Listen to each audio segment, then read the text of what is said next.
delicious. So good.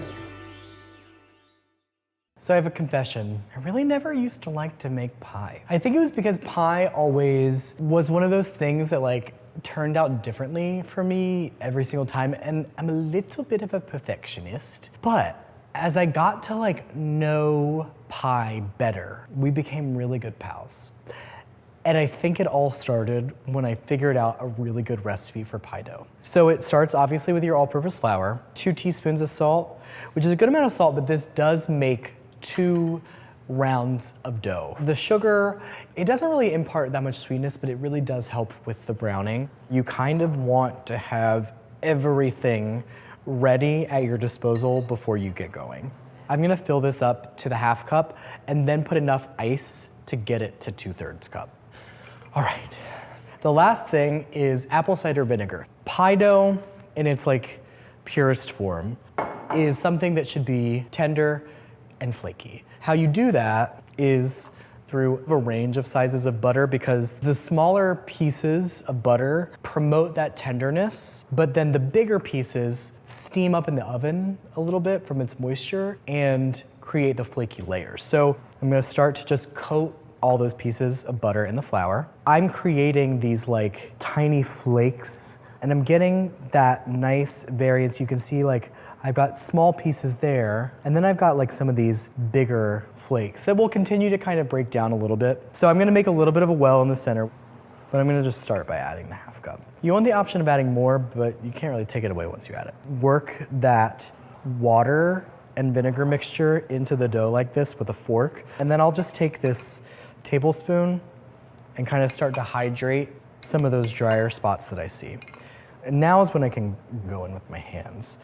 And it doesn't stick together when I clump it, but you can see like the indentation of my hands. Turn it onto my work surface, bring it together here. I kind of pat the dough into a square-ish rectangle. I'm gonna divide this in half. This is basically going to be our 2 rounds of dough. I'm gonna go one step further and divide it into quarters, and it's gonna fall apart at this point. That is totally okay. One on top of that, and one on top of that. I have a little bit of flour left over on the surface, which is good. Flatten it out just with the heel of my hand. I'm going to divide this one into quarters. So then I stack all 4 of these on top of one another. And this is kind of like how Grandma used to make biscuits. Like you can already see those layers starting to form. Flatten it out there. We were doing our Thanksgiving video with Claire Saffitz last year. She like rolled it in the plastic. That's like such a smart tip. So that's bringing the dough together without like working it super, super much. Corners in. I'm just gonna try to make it as much of a circle as I possibly can, which will make it really easy for me to roll out later. So I got my 2 rounds of pie dough ready to go in the fridge for at least a couple hours. Luckily, we have a swap that we made yesterday. I'm gonna show y'all how to roll this out. You probably want it to sit out for a few minutes just to like start to come to room temperature, but the big thing is you don't want it to get warm. You can start it by wrapping it a little bit. This starts the process of flattening it out, and it's gonna also kind of help you prevent it from cracking. And I'm doing this quarter turns to just try to maintain that shape. I've already beaten it to high heavens, so I'm going to start in the middle and work my way out, applying even pressure down. A quarter turn. And if you get cracking or whatever, it's fine. You know, you can kind of work it back into the general shape that you want. So you just keep it moving, keep it moving. Basically, what you're looking for is a 12-inch round. You know, you can use a ruler, you can kind of eyeball it. So this is why I like the tapered one, because I can tell that my edge is a little thick over there. So what I do is I always just fold it in half. I can line it right up with the middle. Just very gently press it into my corners. It also just kind of helps it maintain its shape a little bit better. I definitely want to make sure that I don't have too much overhang, because I'm going to crimp these edges, but I don't want it to be too thick. I'm just going to leave 1/2 inch, 1/4 inch overhang here. I don't have much of overhang, So sometimes what I do is I'll just take like a little bit of dough and sneak it under. It's not gonna make like the prettiest, most cohesive crust. It's totally fine. Now, if at any point you feel like your pie dough is getting too warm, you can just stick it in the fridge. Take the overhang and fold it under. So you just fold it under, fold it under, fold it under. Now I'm gonna crimp. So basically I take my forefinger and my thumb, and then I take the forefinger on the other one, and I just like make little indentations all the way around. And this is also anchoring that crust to the rim of the pie plate. So as much as it is pretty, it's also for a reason. Now that this is nice and crimped all the way around, this is what's called docking the dough. It's creating little like ventilation points in the bottom of this. I also like to make small little docking indentations along the wall. I find that that just kind of helps it maintain its shape too. My dough is nice and docked. She's gotta go in the freezer though. She's a little too warm. All right, she's gorgeous, she's frozen, she's ready to be par baked. I like to bake all of my pies on a sheet tray. If it's an especially drippy pie, you can line your sheet tray with aluminum foil. I always do this so that your butter doesn't seep out, make it smoky in your oven, all that good stuff. So what we're gonna do now is something called par baking. You want it to be crisp underneath and not soggy. I found that foil, for me, helped it maintain its shape a little bit better rather than parchment. What I do is I crisscross 2 layers of foil. But I wanna make sure that the foil is coming into solid contact with my pie dough. I'm filling this with dried beans. This is in order to help the pie shell keep its shape. You can use grains of rice that haven't been cooked. I invested in these things called ceramic pie weights, which are just little ceramic beads, really helpful, but the really annoying thing is when you order these ceramic pie weights, there really aren't enough of them to fill a full pie shell. What I'm gonna do is I'm gonna put this in a really hot oven for about 20 minutes, and then I'm going to take these pie weights and the foil out, and then you continue to bake it at a lower temperature, 350 in this case, for another about 20 minutes so that it starts to brown. And it feels nice. It's like very matte, but also really golden brown. It looks like a toasted saltine. So I'm just gonna let this cool completely while I get started on the curd for the pie. If you like tart, if you like lemon meringue, this is absolutely the pie for you. First step is to make the curd. Whatever citrus you can find. And now I need a total of 1 cup of citrus juice. I love oranges. A really lovely thing to do during the holidays is boil this, little water, cinnamon stick, cloves, perfumes your whole house. It's gorgeous. My mom does that every year. This was gonna be a good one.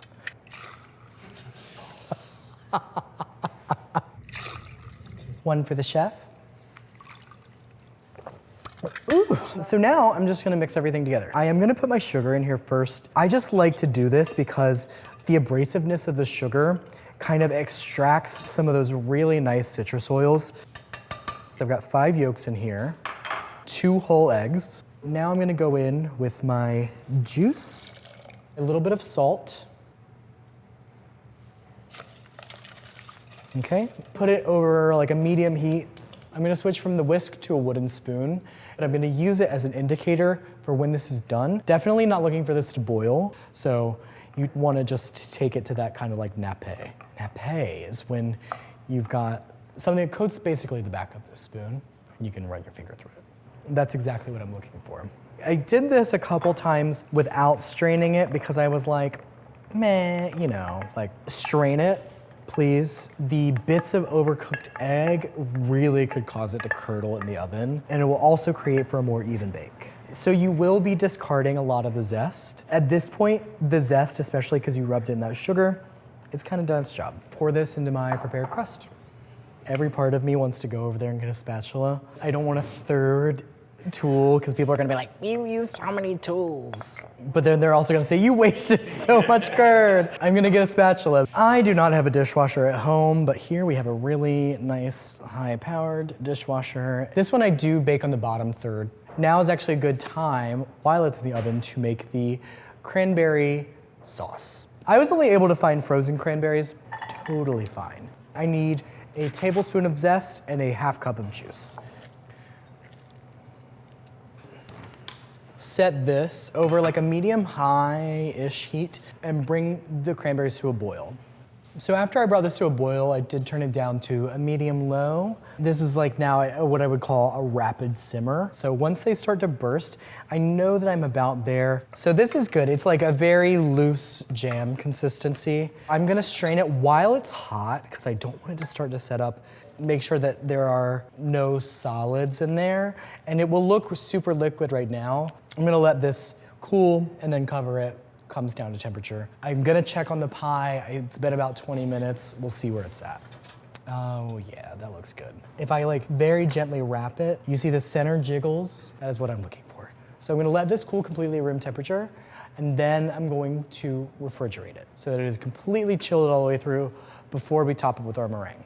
It's a very Glinda meringue for the Wicked fans among us. So we're making a Swiss meringue. You're combining your eggs and your sugar, and you're kind of cooking those very, very gently in a double boiler. So a double boiler is a bowl set over a pot of simmering water. As I move and whisk the eggs around in here, it's gonna be slowly bringing the eggs up without cooking them to like a curdle. Basically just be constantly whisking this. But you do want to make sure that you're getting this sugar that's built up on the side down into here. Add my salt. All right, we're at 151, 2, 3, 4, 5, yes. Take a little bit, and I can feel that there's no grittiness between my fingers. Feeling really is kind of your North Star when you're in the kitchen. Transfer this to the bowl of my stand mixer. Whip this. We definitely want stiff peaks for our meringue here. It's basically like we're making marshmallow fluff. That is what we're looking for. That is a stiff peak. It almost looks like Frozone in The Incredibles when he freezes someone and all the like ice crystals are like. Anyway, I'm gonna add half of my cranberry.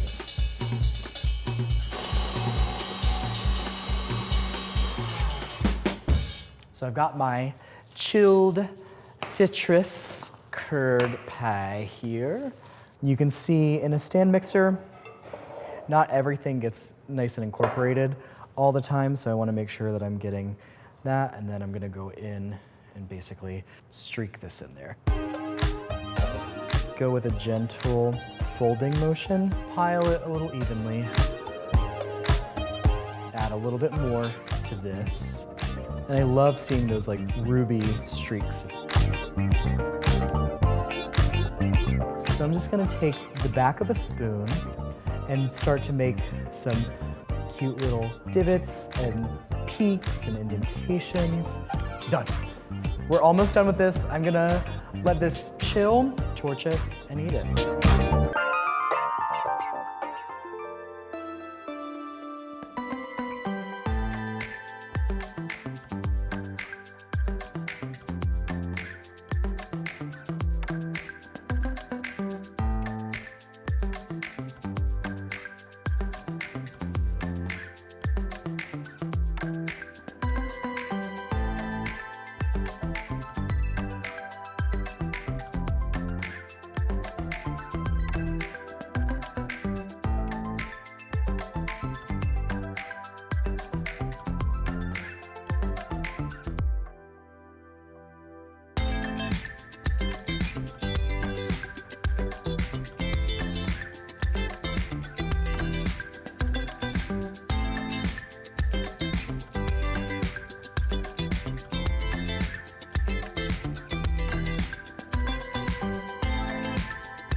So the inspiration for this pecan dessert, pecan pie, but just the top, because that's the only part that I like. It just kind of occurred to me one day, well, why not make a pecan version of frangipane, which is a sort of French almond cream.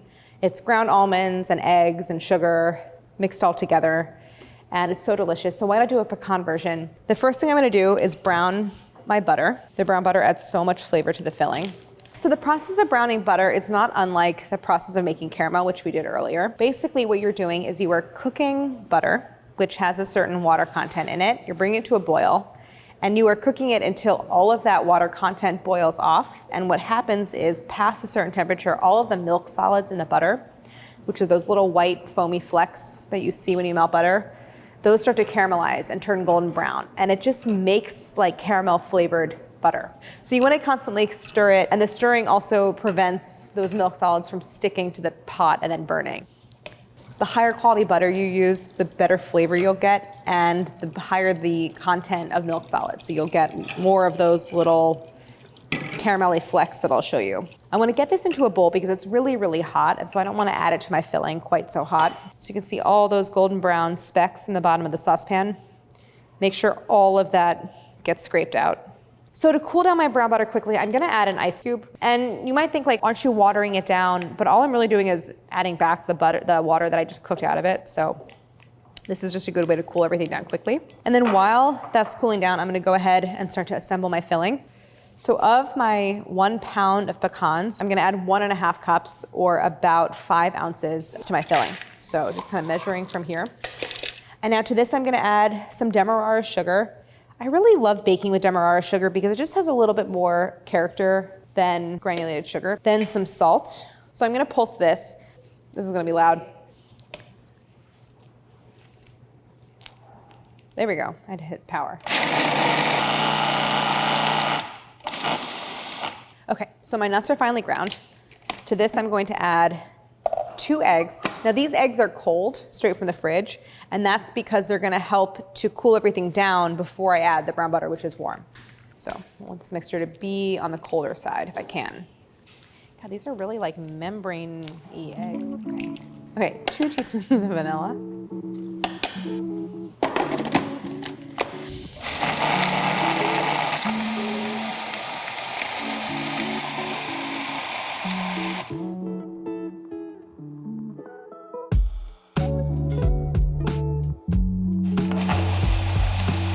So that's it. My pecan filling is done. I'm gonna just scrape that into this same bowl. I'm using to assemble this a 13x9 pan, preferably metal. This is a really good one because it has these nice sharp corners. You can use glass, that's totally fine. But you can also use a 1/4 sheet tray, which is this size. So these are all options. So the first step is to roll out my crust. Basically, I'm going to roll this out into a big rectangle. So I'm gonna do that same beating motion, and then 90-degree angle.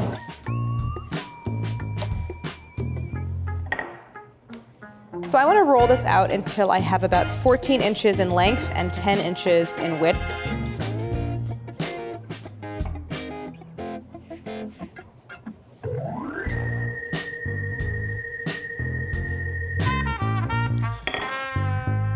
So now I'm going to get it inside my pan. You can kind of tell by how much overhang you have how high your sides will be. So that looks pretty good. So I'm gonna use that same technique of rolling it onto my rolling pin and then rolling it back into the pan. And you wanna do your best to center it if you can. So the idea is that you're gonna basically make sort of 1-inch-ish tall sides all the way around. So now that I have it in here, I'm just kind of patting it down to the bottom of the pan and then kind of up the sides. If you have an area where you're not actually like up the sides, what you can do is trim off a little bit of pastry from one of the taller sides, and then use that to kind of patch an area. Now I'm gonna scrape my filling into my crust. Then you can use the spatula or the back of a spoon. I like an offset spatula best. You're just gonna spread that into an even layer all the way to the sides and corners.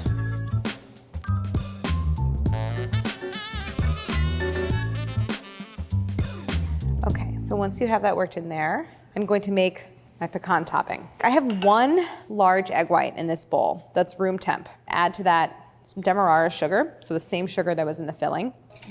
I'm gonna whisk all of this together really, really well. And I'm gonna whisk it until a lot of the sugar has dissolved, because the egg white is mostly water. And I have like a super foamy, kind of opaque white mixture with no liquid egg white remaining. So once you get to this kind of foamy stage, I'm gonna add my toasted pecans. So this is very much like the process when you're making like a little candied nut mix with this egg white and sugar. Then you wanna stir all of that together and kind of fold until The nuts are completely coated. So this gives them that kind of like candied effect on the surface of the tart. So now I have this mixture, and you just want to sort of scatter the pecans across the entire surface. If you were like really going for like a Martha Stewart magazine cover look, you could arrange these like in rows, but I'm just gonna kind of scatter them. And then once they're scattered, I am gonna just arrange them just to get them into a single even layer, okay? The last step is just to sprinkle a little extra demerara sugar across the surface. I just love that it makes it shiny and gives it like a little sparkle. I would say that's maybe about a tablespoon, and then a little bit of salt. So this is gonna go in the fridge and just hang out until we're ready to bake it. It's actually good for it to chill a little bit, let that pastry get really cold. One thing you wanna pay attention to is that because I have that sugar coating the pecans, they can start to get a little bit dark. So it's a good idea to check it at around the 30-minute mark, and if it looks like the surface is getting a little bit too dark, we can tint it with foil. Pecan is ready to come out of the oven. I just checked it, it smells so good. What I love about this is you could just pick it up and eat it. As we saw before, beautiful caramelized bottom. You get so much flavor from the toasted pecans inside the filling. You have the kind of caramelly depth from the brown butter and the demerara sugar. This makes me not even like remember what pecan pie tastes like. This is the only version of pecan pie that I kind of want to eat going forward. It's delicious. I don't like to mix apples in my apple pie. I used to mix them. I used to be big into mix all the different apples so you get a lot of different flavors, and that is true, but what you lose is texture because different apples will cook at different rates. I want all my apples to be approximately the same texture, and the only way to get them there is to use the same variety of apples. My favorite are the ginger golds. They're kind of a newish hybrid. They're like Golden Delicious, but tangier, because Golden Delicious can be a little on the sweet side. Granny Smiths are also great. They are a little bit softer and a little more tart, which is nice. And Honey Crisps, which you can buy anywhere, are also fantastic, slightly sweeter than the ginger gold, but that same, you know, really nice, non-flabby texture. I've got my 3.5 pounds of apples right here. So I'm using the Honey Crisp, and you know, you gotta peel them. This might be a little bit tedious, but it goes quick. You put on your music, or you just zen into it. And now to cut the apples, you can use one of those little apple cutter core things if you have it, but I usually just use a knife. Kind of cut the core as I go. And then I'm looking for 1/4 inch slices.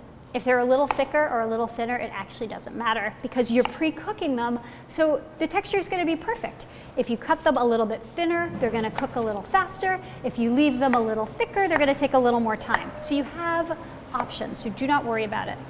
After you peel and slice 3.5 pounds of apples, you get a giant bowl full. This is about 11 cups of apple slices. And like I said, I'm gonna pre-cook the filling, cook the apples in butter and spices and sugar, because yum. I've been giving apple pie out to all my neighbors and making them vote on which apples they like the best. And I have to say, it's pretty evenly split. My next door neighbors like the Granny Smith the best because they appreciate the tartness, even though the texture's a little softer. Like I said, I am a big ginger gold fan. My neighbors across the street like the Honey Crisp, and those are great. It's all good. This is brown sugar, 1/2 cup of brown sugar, and I'm gonna add some white sugar also, some granulated. I like a spicy apple pie. I like to taste the cinnamon and ginger. Some people like a less spicy pie, but I say if you don't want a spicy apple pie, then make an apple tart or make, tarte tatin or something like that. I think an apple pie should have spices.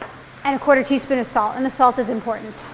It brings out all the other flavors. So the reason I'm doing this separately in a little bowl instead of just throwing everything into the pot, which would be my tendency, because I hate actually having to dirty up another bowl. But in this case, it's important because brown sugar gets clumpy, and you don't want to mix this too much because you don't want to break the apples. So get it nice and mixed. And now I'm going to partially cover the pot. Start checking it after 15 minutes. You want the apples to be tender and really perfectly tender, but you don't want them to start to disintegrate. So you don't want any apples to be, fork firm. You want them to, like if you pick it up, I'll show you, but when you pick it up, they should kind of flop on the fork. So I'm gonna test the apples, and we're looking for, remember, floppy. See, floppy. So I'm gonna reduce the heat right now, and I'm going to add the cornstarch, and I'm going to let the cornstarch simmer for a couple of minutes to start thickening the juices. So I'm going to add some lemon zest and some lemon juice. See, I think that's perfect. I'm going to actually put these apples on a sheet pan to cool because the surface area will help them cool more quickly. And it's really important to let your apples cool before assembling the pie because you've just gone to the trouble of chilling your pie crust. Now, if you plop hot apples in that cold pie crust, you're going to heat it up and you're going to lose all your flakiness. And then what would have been the point of chilling it in the first place? So definitely give yourself enough time to cool this down. So the apples are cool. The bottom crust is chilled. I'm going to roll out the top crust right now. And then we're going to bake the pie, which is not as good as eating the pie, but it's helping us get there. Just like before, you just want to lean into it and keep it moving. Pie crust used to really stress me out because, you know, it would stick and it wouldn't come out right. Really, the key for me is moving it. I'm gonna go get the bottom crust from the freezer. At this point, you wanna work quickly. This crust is gonna be fine. This one might get a little soft. You wanna just spread it into an even layer. And now I'm just gonna trim the crust. And once you've trimmed around the excess dough, you just crimp it, or you can just take a fork and just press it together. And now I'm just going to brush it with a little bit of cream, or you can use an egg wash, or you can use milk. Basically, this helps get the crust golden brown. And then if you want to, you can also top the crust with some sugar, demerara sugar, or regular granulated sugar. Now I'm going to cut some vents, and the vent is going to allow the steam to escape. Now we can bake it.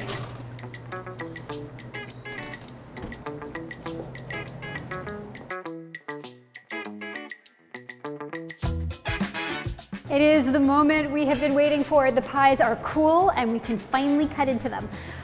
So I've got two of them for you. I just want to show you some differences on how these guys baked up. This pie has an egg wash and demerara sugar on the top. I love the crunch of the demerara sugar. It's just yet another delicious texture. Can I just point out the beauty of the flakes? Look at that pie crust. Look at those gorgeous flakes. That is from not overworking the dough, and it almost separates like puff pastry. It's so beautiful. Okay, I'm sorry, but look at that. That looks really good.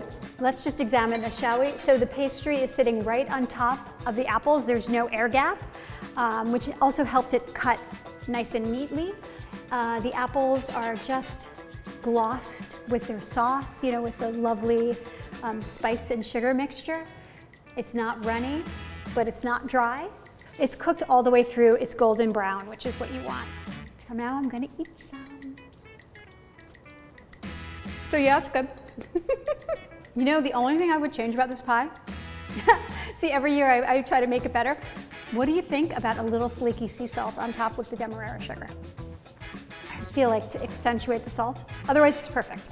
But I can't stop, you know? It's like I get to a pie place and I think, okay, this is gonna be my recipe, but I can tell you, I might have some ideas for next year.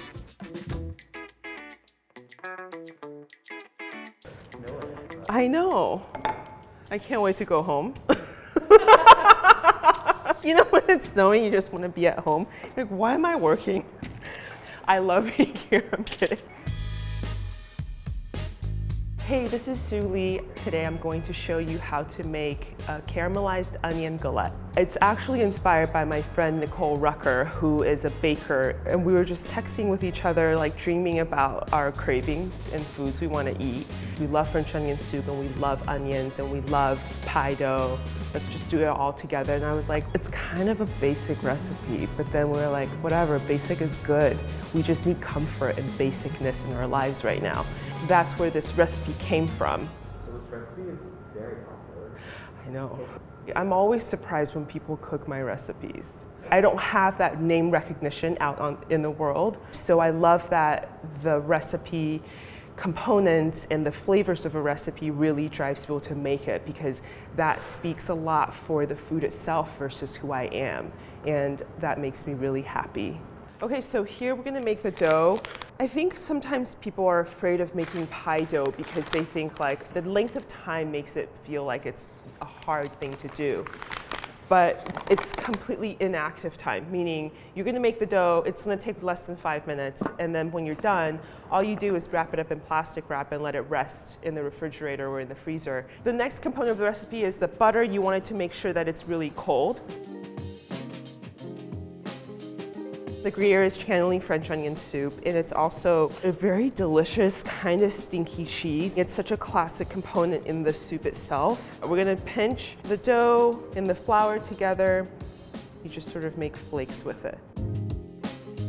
It can feel really dry right now, but don't worry about it because if you make your dough too wet, it won't be a flaky crust. It'll be a little stodgy. I'm going to show you a way to knead it all together so that it'll start to look like a cohesive block. It's something my friend Claire Saffitz taught me. Claire's so smart. So you're gonna take your dough and you're gonna put it in the plastic wrap. I just pick up the plastic wrap corners and I bring it together like this. It still looks dry, but seriously, don't be afraid. Then you bring it together. I'm gonna flip it, and with your rolling pin, you just knead it together. I feel like doing this sort of contains the mess and gets as much of the dough in the plastic wrap as possible, and it's just so smart. And here we are, here's the dough. It's done. For the second component of the recipe, we're going to caramelize the onions. We're using sweet onions because it balances out the funkiness of the cheese and the pepper. Okay, here we go, it's all your onions. It'll seem like a lot of butter, but it's not. Don't be afraid of fat, and don't be afraid of salt. Salt and fat, they're not all that bad for you. Just don't eat a lot of it, you know? So here we're gonna add the onions. I'm just gonna go ahead and season it with salt. This is so that you can draw out the moisture and start to evaporate the moisture, and it'll start to cook and caramelize. So just leave it. Don't be like me. Don't touch it. Just leave it and walk away for a little bit. It's okay. I really wanna touch it. In the beginning of caramelizing your onions, you don't want to disturb it too much. You want the bottom to create that golden brown rings around the onions. And then as it gets darker and softer, you then want to stir it every 2 or 3 minutes just to be safe so that it's not burning. Okay, I need to listen to my own advice and stop touching it. I keep like wanting to touch it because I'm nervous. You know what I do? I actually, when I'm cooking, I like to look at Trulia or Zillow, and I like to look at stock prices. Like, I'm not an investor, I just like to look at it. Oh, I'll put my phone away. But yeah, that's what I'm doing. So now what do you want to talk about? It's burned a little. Don't worry, we have a solution for the burning. I have a little stock here, which I'll use, or you can use water. And then you scrape it, and just adding a little moisture prevents things from scorching. So this has been about 20 minutes into the cooking process, and you can see that there's a nice ring of fond all around the pan, and the onions itself are breaking down and turning brown, but we're getting really close to adding the sherry. So it's been about 25 minutes. Add the stock and the sherry. And it's important to use a dry sherry. I love sherry because I love Fraser Crane. Do you remember like Fraser and Niles always have sherry? If I had a long day and not a very good day, I put it on. It's like, it's so soothing for me.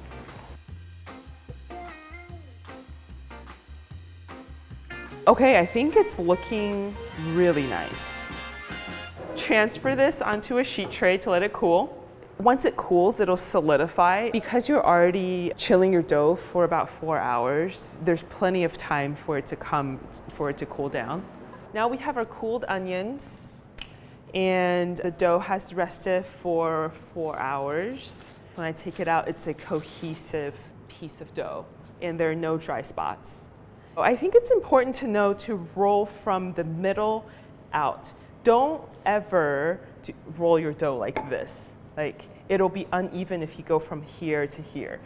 To create an even layer, you want to go from the middle and roll out and just keep turning your dough. It's important to work smart. One thing I love about galettes is that you aren't really confined to any specific shape or form. I think it's important to know that food that you eat and you cook for yourself doesn't need to be super perfect. It just needs to taste good for you and also make you happy when you're making it.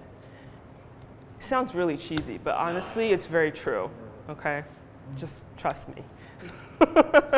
So now we're gonna spread our caramelized onion onto the tart. So we're gonna leave a border that's about 1 to 2 inches all around. Slip this right on there. So this is the fun part. This is when you get to make your most beautiful galette. You're just gonna fold the dough onto itself, like so. We're just gonna bake it and then add more cheese. So it's been 40 minutes and oh, it's looking so good. We're gonna pretend that this is the actual soup and create that like melted Gruyere cheese crust. Season with more pepper. Just 5 more minutes to melt the cheese and then we're ready to eat it. Ooh. Oh my God, this looks good. And you see the bubbling? That means it's cooked all the way through. Now we're going to let the tart cool for a few minutes. You want everything to settle in its place. You want to make sure like it doesn't fall apart when you cut it. So a lot of cheese melted around the tart itself, and it's not in the recipe, but I just added a little extra cheese because I like the crunchy bit of the cheese that goes on the tart. I think it tastes really good. I'm excited. I can't wait to take a bite. The onions are so soft and velvety. It's so good. And the crust, it's so flaky. It's two very classic foundations of cooking, really. You have caramelized onions and you have pie dough. All I did was simply combine it together and make something that is savory and comforting and so delicious. It's so good. Now I know why the internet likes it.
really cool graphic text, bourbon, buttermilk, maple, chess pie. Can we do that? Yes. This one probably truly is the one that I like eat the most. This pie tastes like pancakes and coffee. Bourbon, buttermilk, maple, chess pie is topped with that's that me espresso whipped cream. By the time this comes out, I mean, it's already pretty much dead. You get that like nice coffee note, and it's also super easy. It's literally just mixing all of these things. Let's get started. It's just your eggs. I don't have that much sugar in there. Maple syrup is sweeter than your traditional granulated sugar. That is the predominant flavor of this pie. I would like get a good one. I've got some buttermilk here, some salt. It's just a tablespoon of bourbon. And if you don't want to use bourbon, use vanilla.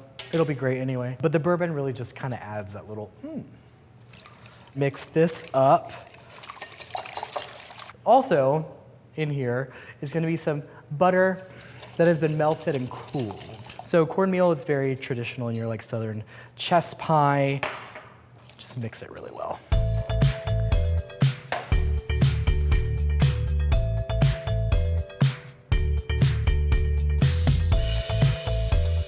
Now you'll see some bubbles at the top. They will pop. It is fine. Should we torch it?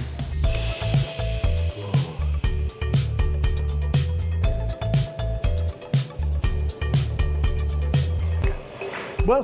Was that necessary? No, but was it fun? Yes. I feel like I'm in a Pilates class.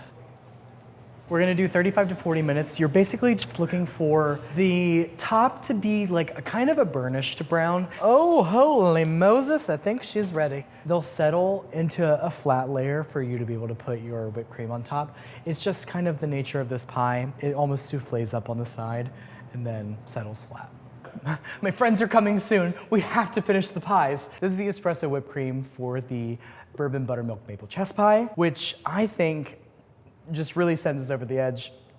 Truly makes it taste like pancakes and coffee. I love it. Just very cold, heavy cream. Needed to be cold so that it'll whip up nicely. My powdered sugar. This is instant espresso and just a little pinch of salt. Start it slow to get it all incorporated. Then go fast, finish it off.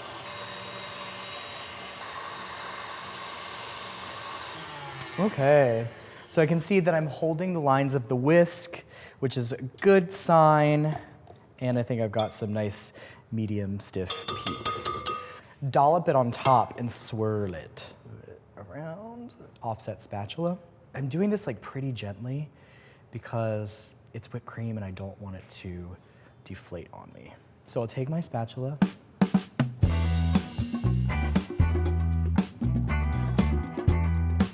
Pretty mesmerizing. Ooh, you're getting very sleepy. I really want these pies to be bright and happy. Candied orange peel to me always just like represents the holidays really well.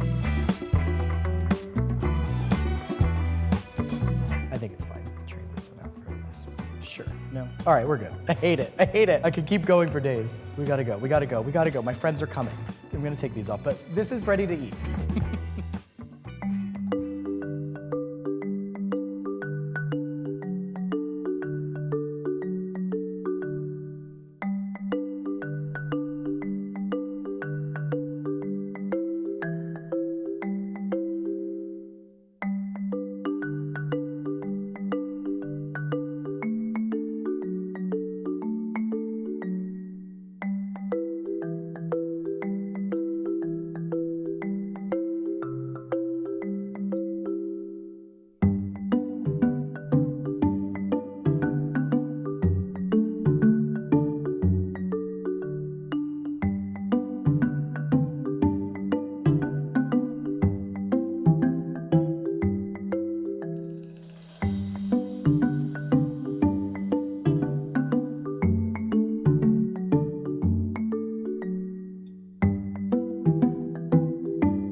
God. Hello, I'm Samantha Sonavaratna. I'm a cookbook author and a food stylist and a contributor to New York Times Cooking. And today I'm going to show you how to make Mississippi mud pie, or at least my version of Mississippi mud pie. This is not a dainty little cake. It has a graham cracker base, a super fudgy chocolate brownie cake at the bottom, then there's chocolate custard, and then a big balloon of whipped cream on top. It's a fun, serious, chocolate forward kind of dessert. So the first thing we need to do to make our graham cracker crust is just throw 15 graham crackers into our food processor. We'll pulse that up. That's the first blitz, but we're just trying to get fine crumbs. I really wanted the graham cracker flavor to be as much of a player in this pie, because otherwise I find that the whole thing, it's very, very, very chocolatey. And I think you kind of need the graham crackers to balance it out a little bit. So now I'm putting it into my springform pan, and I'm gonna use a flat bottomed measuring cup to press my crumbs down and up the sides.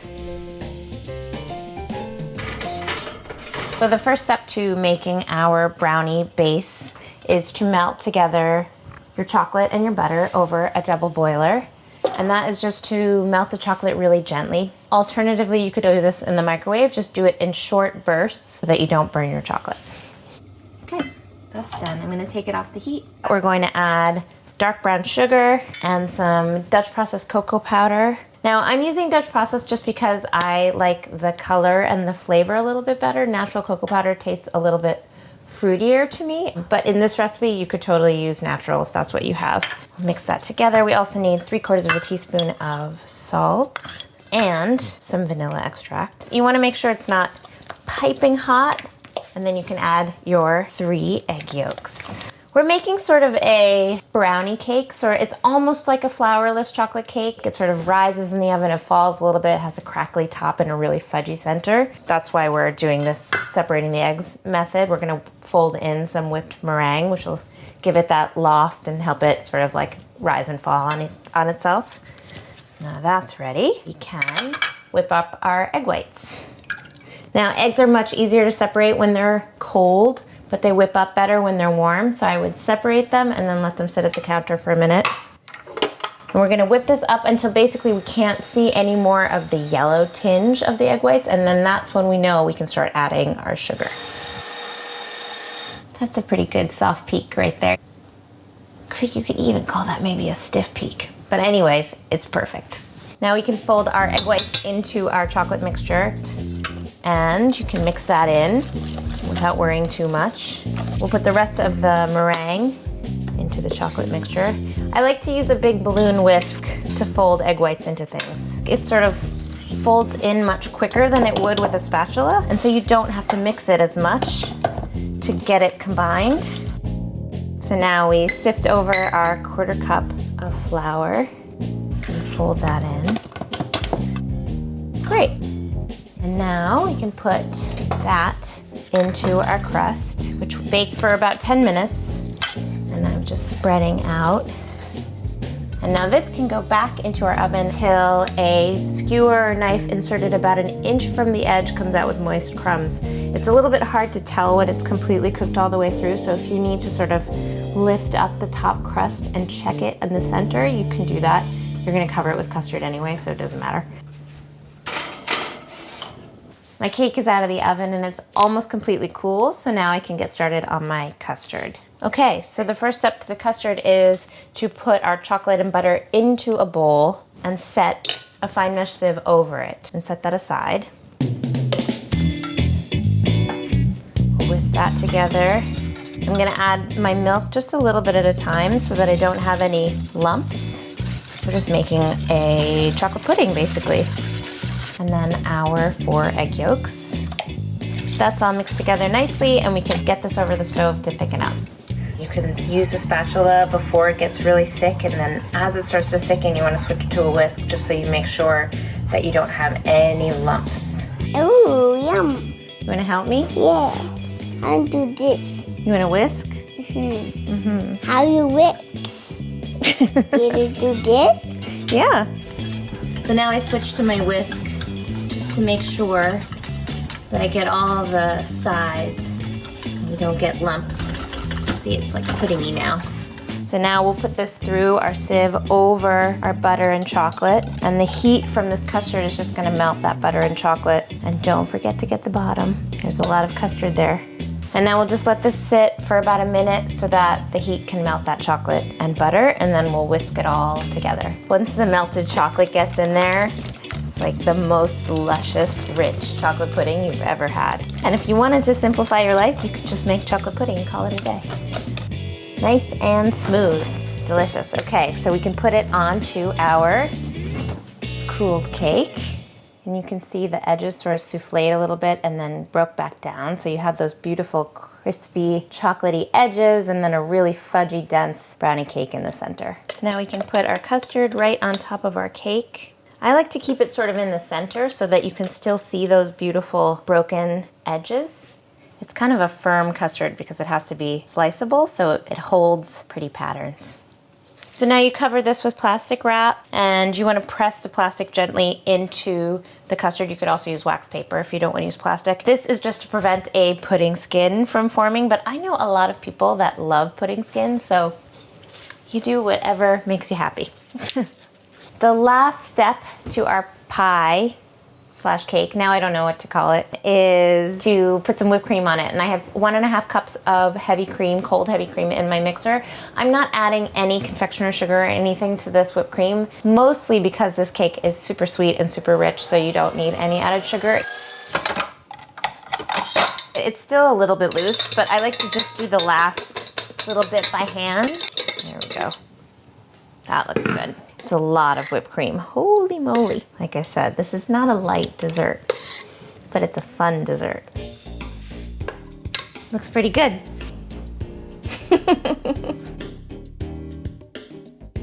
Now I can slice myself a piece. It's only 11:57, but it seems like the perfect time to have a big slice of mud pie. You see, there's like this fudgy, fudgy, fudgy brownie, and then custard, and then tons of whipped cream. It's messy, but it's good. All the different textures are really, really nice. You have a little bit of crunch from the crust, you have this dense, chewy brownie cake, then luscious custard, and then a big shock of whipped cream. You'd think it was gonna be too sweet, but all together, it works really nicely.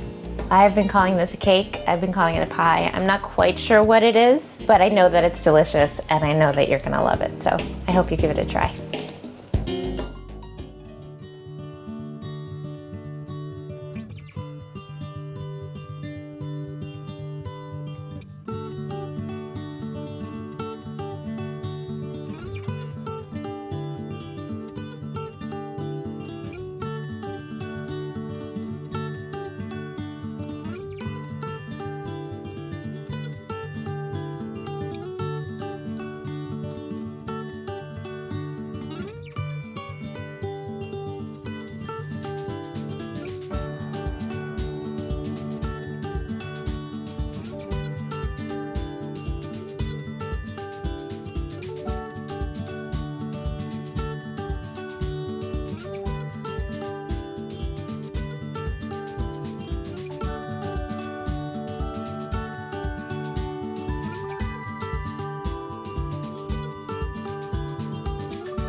Affectionately known as the Samoa tart because it is like the Girl Scout cookie. So the first thing that we gotta do is make the dough for it, which is a chocolate pâte sucrée. It really is shortbread on the bottom. Frangipane, which is essentially just like blondie texture. Toasted coconut, caramel, drizzled with chocolate, flaky salt. It's really, really good. So it all starts with the chocolate dough. You can do this by hand. I make it in a food processor just because I have it. It's more cleanup, but less like active work with my hands. Some Dutch processed cocoa.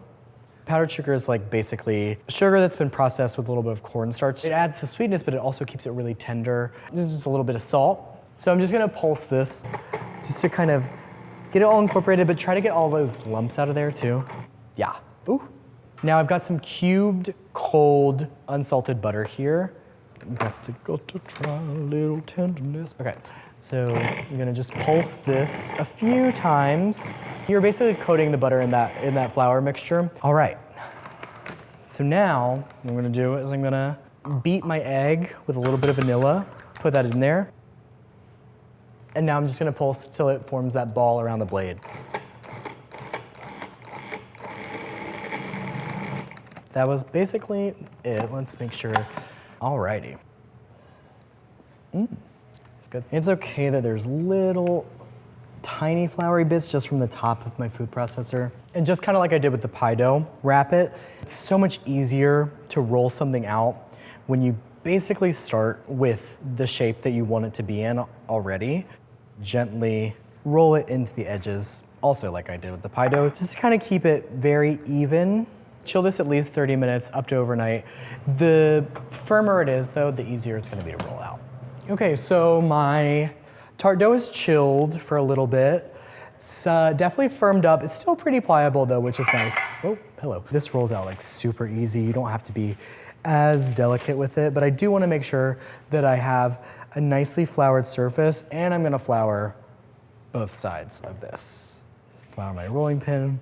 You can kind of keep it moving, also like the pie dough. Make your little quarter turns here and there. I'm again looking for kind of like a 12-inch round here, like I did with the pie dough.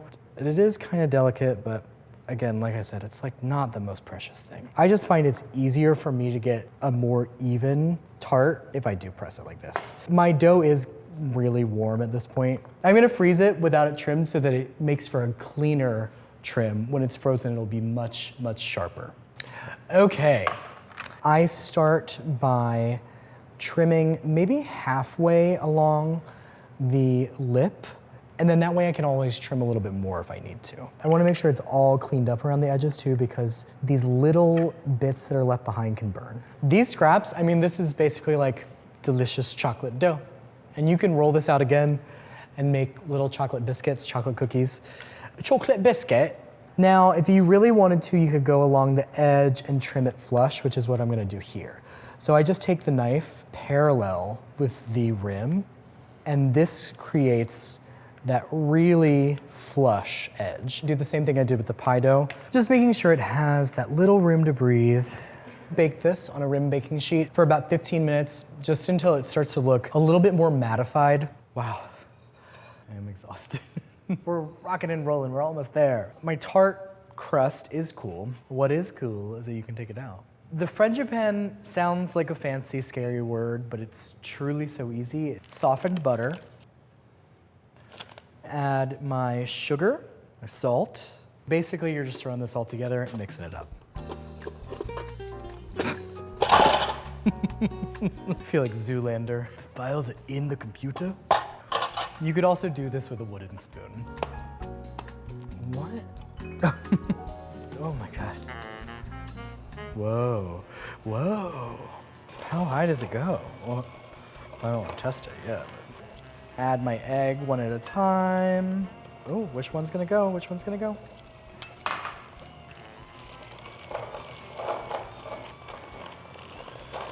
Whoa.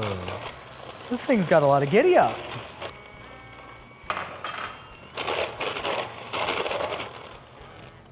So fun. Eyeball it. My almond flour, toasted coconut, and my flour. I'm just gonna mix to combine.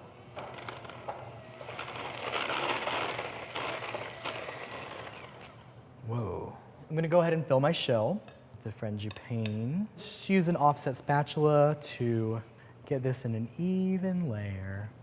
This is gonna go back in the oven for about 20 to 25 minutes, just until the frangipane is kind of baked through. You think you just fell from a coconut tree? Okay.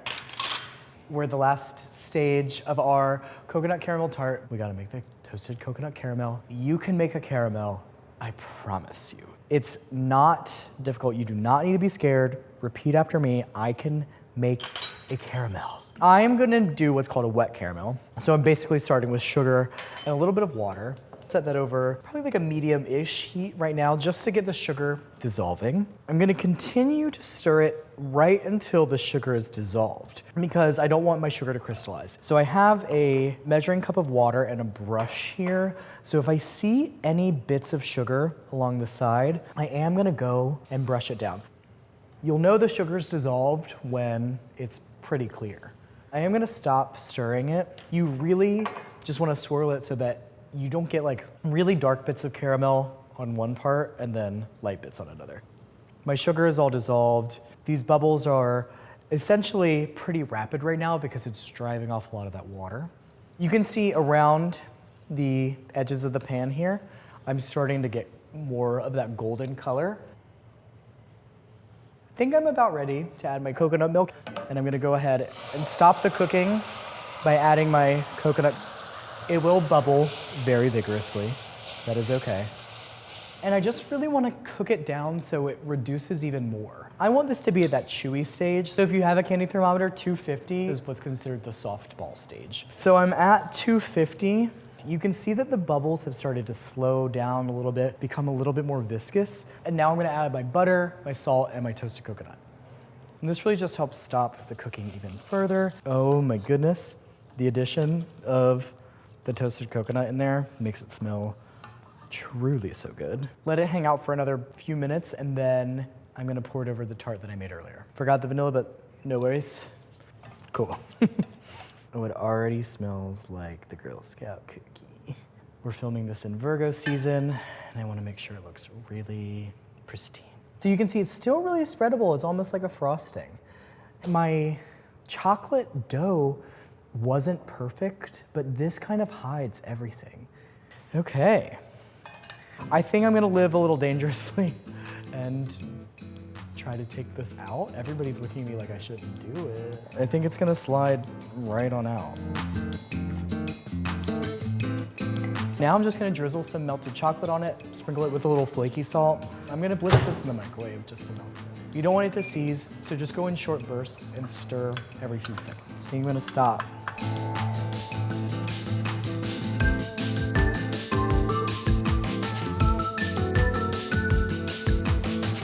Again, I probably need to stop.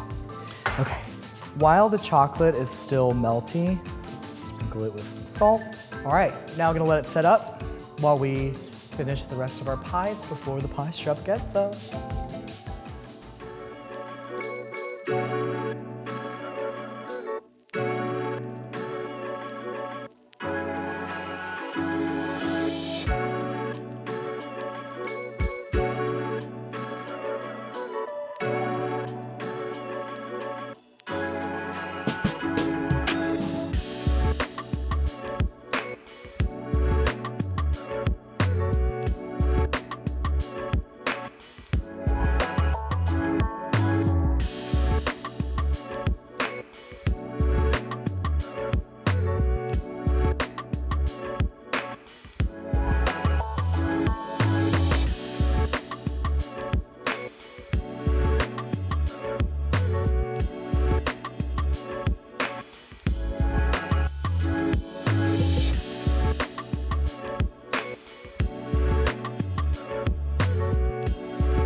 I know chocolate, I don't mean to, no disrespect to chocolate, I love chocolate, but you know, me and lemons.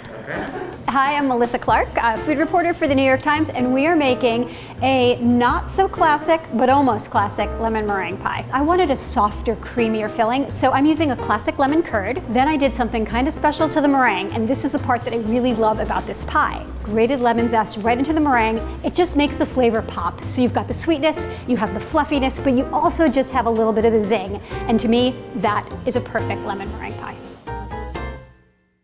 For a lemon meringue pie, the focus really should be on the contrast between that tangy filling and then that fluffy sweet topping. Crust is totally negotiable. You can use any kind of crust you like. I have just a regular all butter pie crust. You can even buy the pie crust, buy the pie dough. It's perfectly fine. You know, just do the thing that's going to get you to the lemon meringue pie. That is all. I am going to par bake it. Par baking means that I'm going to bake the crust without any filling in it until it is mostly cooked. It's not going to be 100% cooked. It's going to be like 90% cooked. And then it's going to finish baking with the filling in it. Overhang, I'm folding it over. You could trim it off. I like to fold it over. I like to have sturdy edge, and then I'm going to crimp it. Now I'm just going to score the bottom of the pie crust with a fork. It keeps air bubbles from forming, and that is it. Now I'm just going to throw this right in the freezer. I'm not going to bother covering it because it's only going to be there for about half an hour. It is pretty much frozen solid, which is good because that means it's not going to slump when we put it in the oven, I hope. Before baking this, I'm going to line it with foil and I'm going to top it with pie weights. Push the foil into the pie. You're kind of helping it keep its shape so that it doesn't slump. I'm using really cool pie weights, which to me look like a big bowl of mince, but they're not. They are ceramic pie weights. You can also just use dried beans. You could use rice. And then that's it. I'm going to throw this in the oven. I'm going to let that bake at 425 for about 12 minutes. Then I'm going to take it out of the oven, lower the temperature to 350, take the foil and the weights out, look for any air bubbles, smush them down if they're there, put it back in the oven, and then let it finish baking through at the lower temperature. And that'll take another, 15-ish. As soon as it's golden brown, it's done. While that crust is baking, let's make the curd filling. A cool thing about making a lemon meringue pie is you are using the whole egg. You're using the yolks for the filling, and then you're using the whites to make the topping. So it's its own little universe. It's nice. Step one is to separate the eggs. This is a little trick if you are new to separating eggs and you're a little bit nervous, or if you just want to make 100% sure you don't get any yolk in the white. For each egg white, separate it into one bowl, pour the white into a separate bowl, and then that's the safe space. That's like there is no yolk in this bowl, and then you do it again. And then if you get a little bit of yolk in the white, you can just throw that out, and you don't have to worry about tainting the whole bowl.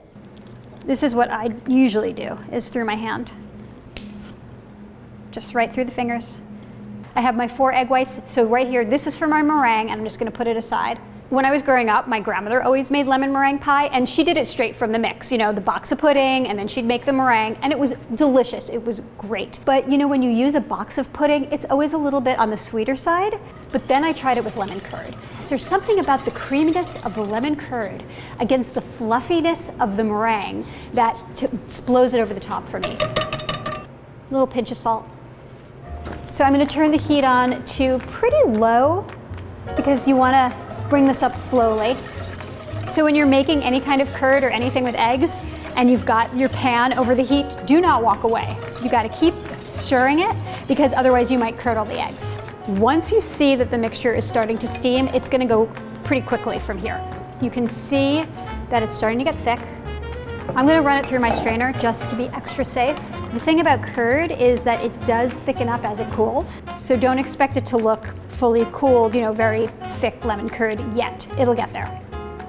At this point, the crust should almost be ready. As soon as it comes out of the oven, I'm going to pour the hot curd into the crust, put it back in the oven, and if you start with a hot curd, it'll bake more quickly than if you start with a cold curd that you've made ahead. And that is going to bake until it is set. That's going to take anywhere from 18 minutes is the quickest. It could take up to 40. It really depends on what kind of pie pan you use, what kind of oven you have, and then how hot your curd is when it goes in. The curd is setting, hopefully, and we're going to make the meringue, which is the fun part. I mean, it's all fun, but this is the extra fun part. I'm going to use a glass mixing bowl. Usually I would use metal. Metal is a better conductor of heat. It goes a little more quickly, but then you're not gonna be able to see it in the metal. So I'm gonna do it in glass so you all can see. It'll be very dramatic. So this is a double boiler setup. I have a saucepan. There is about 1.5 inches of water, and I'm gonna set this right inside the pan, and what's going to happen is the steam is going to heat the egg white sugar mixture. The sugar is going to dissolve into the egg whites, but it's not going to be so hot that the egg whites are going to cook. So did you know that there are 3 different kinds of meringues? There is a uncooked meringue, which is called a French meringue, but it's not quite as stable as what I'm doing right here, which is called a Swiss meringue. And what that means is that I'm letting the sugar dissolve into the whites. The dissolved sugar creates more structure so that when I beat it, it's gonna stay fluffier for a longer amount of time. It's also slightly glossier, which is nice. And I think it works really well on meringue pies because you've got the gloss and it'll have better keeping quality. Like if you can eat this pie the next day and it's gonna be okay. Then the third kind of meringue is called an Italian meringue. And that takes this one step further. But I think pretty much for most home cooks, a Swiss meringue is going to be just fine. So what you're looking for is the sugar to dissolve. And what that means is if you rub a little of the egg white mixture between your fingers, it should feel smooth. It shouldn't feel, sandy. Another bonus of doing it the Swiss meringue way is that this is actually pasteurizing the whites. It's making them food safe. So you can eat this without baking it. Oh yeah, I feel it. Okay, it's starting to. Now we can beat it. We can just beat the heck out of it in the mixer. Okay. So this amount of egg white, it's gonna triple in volume. It's just so cool to watch it grow. It's one of the very cool things about making meringue. It's seriously, it's like magic. It really is.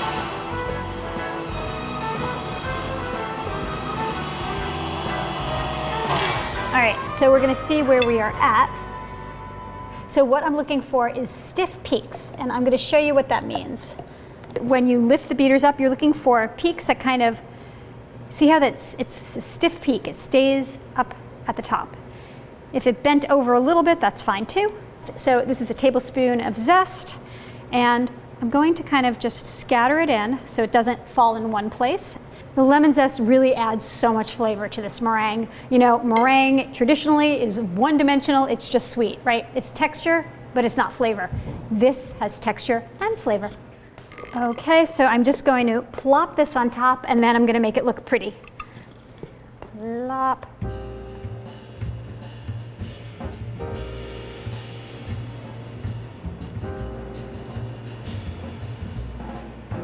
And that's it.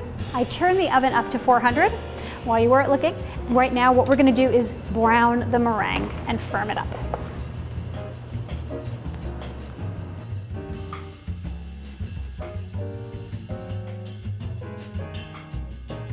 So our pie is out of the oven. It is perfectly cool. You need to make sure to let it cool completely, like 3, 4, 5 hours. Otherwise, when you cut it, the curd may not be set. Right before you cut it, you want to just garnish it with a little bit more of the lemon zest.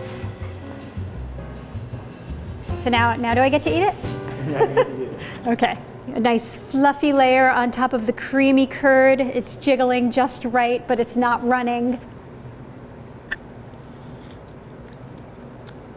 The meringue pie is just the best. And this one, it's a little more tart than usual. And a lot more creamy. Oh, it's so good. Having the meringue flavored with the lemon zest makes a huge difference. And in case you really love the idea of flavored meringues like I do, I also have 2 more recipes at NYT Cooking. One is for a blood orange curd with a butterscotch meringue. And then I also have a show-stoppingly gorgeous raspberry tart with a raspberry chocolate meringue on top. It's meringue and raspberry and fruit for you chocolate lovers out there too.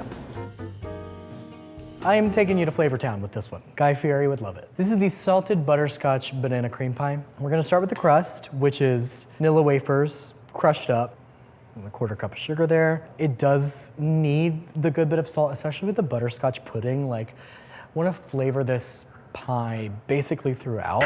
My sugar was a little lumpy, so I just want to kind of get some of those lumps out of there. And then now I'm going to add the butter and my chopped pistachios. Wow, those are really green pistachios. Get it nice and mixed up. And this is perfect sandcastle consistency. I do this anytime I'm making any sort of crumb cracker crust. Even it out, and then working from the middle outward, make sure that I'm fairly even. And then I take the flat edge of a measuring cup. You just start pressing that crust. Working your way concentrically outward. You want this crust to be pretty sturdy. I like my crust like I like my men, even and sturdy. I don't think that makes any sense. You can see that it's a little thick right now along the walls. Once I get the bottom to be a compact surface, that's when I'm gonna go back in and really get those sides nice and squished in. You could see when I did this, that this part right here was not very compact, so I didn't do a great job. It seems like I'm pretty good all the way around. So now I'm just gonna freeze this for about 15 minutes because that's gonna help it maintain its shape. And this only bakes for like 15 minutes. It's really just to start to set it. Ooh. I smell a teaching moment. All right, so I don't know if my crust was completely cool enough before I put it in there, but also this is a nonstick pan because we were running low on resources here. I wouldn't typically do it in a nonstick pan. I would do it in just a regular metal pan or even a glass pie plate. If it does slump, it's not a big deal. You can press it back up.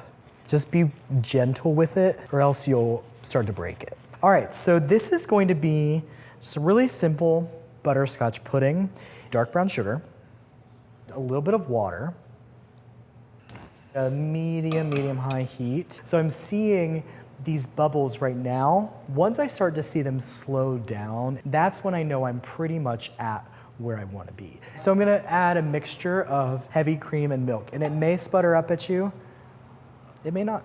And then I've got my milk. Whisk all that in to combine. If you get any bits of hardened brown sugar in there, that's totally okay. They will dissolve. So essentially what I'm doing here is I'm just bringing this milk up to a simmer. You do not want to boil the milk at this point. While that's going, I'm gonna add my cornstarch to my egg yolks. Boo! It'll look like a paste at first and then it'll start to thin out. And this is basically what's gonna thicken our pudding. If I went ahead and added this to my pudding mixture right now, I would have scrambled eggs, right? What I'm gonna do is something called tempering, which basically means adding your hot liquid to something that's more room temperature in order to slowly bring it up to temperature. You do wanna stir fairly constantly while you're doing this. And then what I'm gonna do is I'm going to take this and I'm gonna add it back into my pudding while stirring. So now I'm gonna turn my pot back up to a more medium-high heat. And basically what I'm looking for here is for really big bubbles. Shrek's swamp bubbles. Once it's thick enough to hold the lines of the whisk, that is when I switch to the spatula, because the spatula is also gonna help me get into those corners that are kind of pesky. So I'm getting those nice big bubbles. Add softened butter. You could also add vanilla extract, but I love that rum flavor with the bananas, and some salt. Setting that off to the side. So now I've got my crust, which is nice and cooled. So I'm going to layer. I mean, you don't have to be like super precious with it. Slippery little suckers. Layer some, overlap some, and I'm gonna reserve some for the top as well. And basically you just wanna cover the bottom. All right, so I've got my bananas layered in there. Give your pudding a little bit of a stir, and I'm going to pour hot pudding over the bananas. Top it with the rest of the bananas. Just kind of like tessellate them in there. And you can see the pudding is already starting to set up, which is great. Cover this loosely, just so that the skin doesn't form. Cool for 30 minutes at room temp, and then chill it completely for at least 4 hours, if not overnight. It looks really good. This is a stabilized whipped cream, which basically means like whipped cream with some other kind of fat in there. I chose to do creme fraiche. You can do creme fraiche, you can do sour cream. Anything that's a little tangy, honestly, because I like how that tang cuts through a lot of the sweetness. Start on low just to get everything going. And then I'll increase the speed.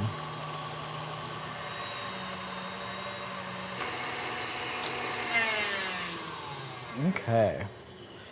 I think at this point I'm gonna add a little bit of flavoring. You could either add vanilla, or since I used rum in the pie itself, I am gonna just add a tiny bit of rum and then a little pinch of salt.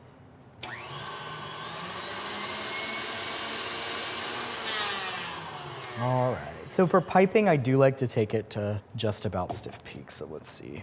Yeah, that's pretty much there. I just want it to be stable enough for me to pipe. This is just for like, you know, for funsies.